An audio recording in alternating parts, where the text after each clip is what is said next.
Hey guys, how's it going? So I wanted to show y'all something right quick before we done away with it for the year, and that is this 6640 and the snow plow frame and mount that we have on this tractor. And it's this is very simple. I know it doesn't look very simple, but it is very simple.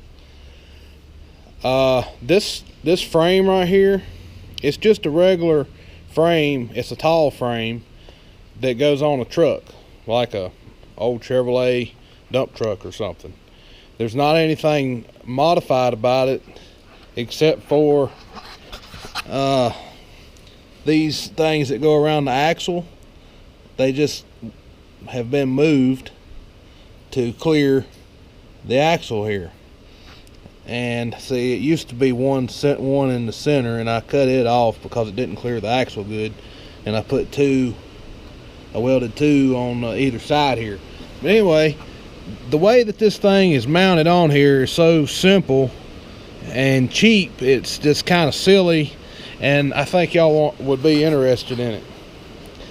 So all it is up top here is an H-beam, and it's bolted with 4 bolts, 2 on each side, one here, one there. This is a piece of heavy wall 2-inch square tubing. It comes up and has a bracket here to mount this frame to. It has another piece welded and that lays in the weight rack of this tractor. So obviously you have to take the weights off to put this on, but it lays right in the weight rack and helps support the weight of the blade, and then it just goes down the other side of the tractor and is fastened the same way on the other side.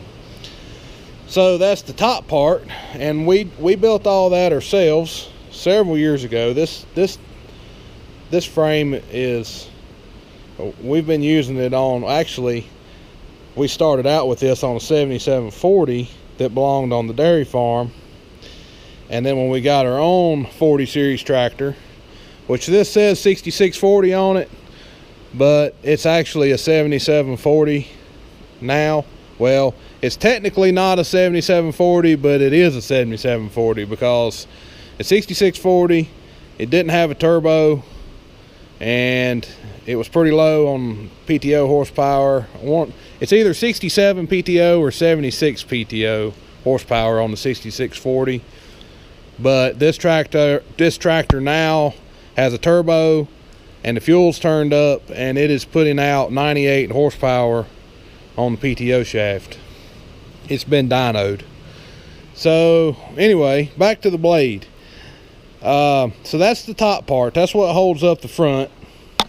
Now there's another part to it that has to act as the axle of the tractor. Well, it pretends to be the axle of a truck, but it's not, obviously. But it's just 2 upright pieces of 2-inch heavy wall tubing that come down, and they have a 90-degree bend, and it's got a brace. But then it just has a piece of square, well, that right there is a piece of 2x4 tubing right there, heavy wall, and it goes to the other side, and the other side just mirrors this side. And then to fasten it, there's 2 bolts right here, and you can just take these bolts out on either side of the tractor, and you can take that off in just a few minutes, and same with the other part. And so it's just a cheap, simple way to mount this on here. And then to run the hydraulics, we just run long hoses, and you'll notice there's 4 hoses. We just run the hydraulics all the way back to the back and plug them in, because this tractor doesn't have a loader or a joystick or mid-mount valve to plug them into like my 6030. And once you have this truck frame on here, you can put any type of VDOT or truck mount type blade on your tractor. And this particular blade is hydraulic angle, so We have a set of remotes out here on it, so you can disconnect it here if you want to just take the blade off and run the tractor with just the frame on it. You can do that without having to go all the way to the back of the tractor and disconnect the long hoses. So just thought I'd share that with y'all. It's a pretty neat, simple, cheap way. You can pick up a frame like that at any Department of Transportation sale. Pretty cheap. You can pick up a blade the same way. But that's where these came from. So I'll let you look at the other side, but there's not anything any different. You got this piece and you got that piece that goes underneath. So there it is, getting ready to start taking it off. Winter time's over, snow's over. Well, I hope so. And typically when we're running these front blades on these tractors, we run a rear blade on them also to help clean up with intersections and for counterweight. Need good counterweight.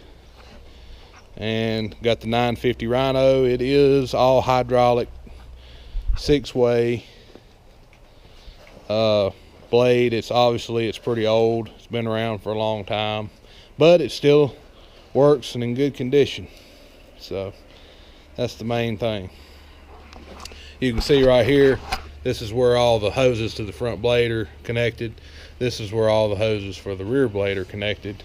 And there's not enough, even though this tractor has 4 remote outlets on it, there's still not enough places to hook up the tilt for the rear blade. So because you have an angle, left and right angle on the front, up and down for the front blade, so that takes 2 remotes, and then you have a swing, and it has a blade shift and then a blade angle and a blade tilt back here.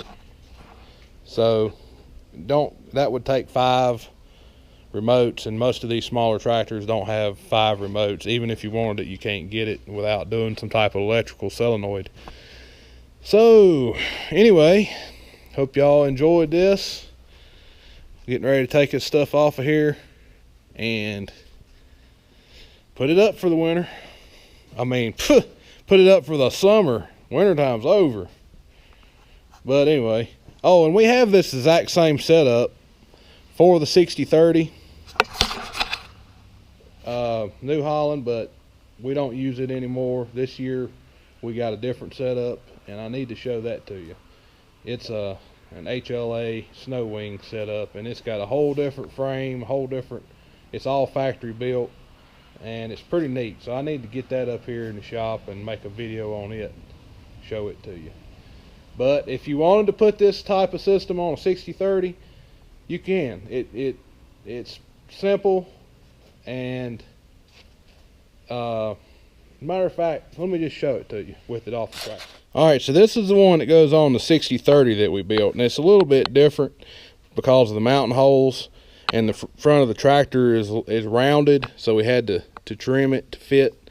But this still lays in the weight bracket. These still bolt to the frame here and here, and we doubled the tubing on the one on the 6030 because at times we were running a heavier blade on it, and when we started out just running it with the single tubing like on the 6640, and we actually broke this tubing right here. So we started running the double tubing on the right side. The left side has a brace, but it's not another full piece of tubing. It's just a piece of flat welded underneath it. And it worked. After we done this modification to it, we never had any more trouble with it breaking. So that's the top piece for the 6030 that we're not going to be using anymore. This is the bottom piece. It sits like this. This is what your axle. This is your axle imitation for the truck frame, and then of course it bolts to the frame on either side.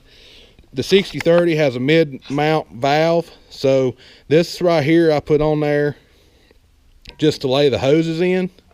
You can see a cut zip tie there. Had 2 holes there. You can zip tie the hoses in this trough just to make them look neat. And then I had a set of remotes right behind this that plugged into the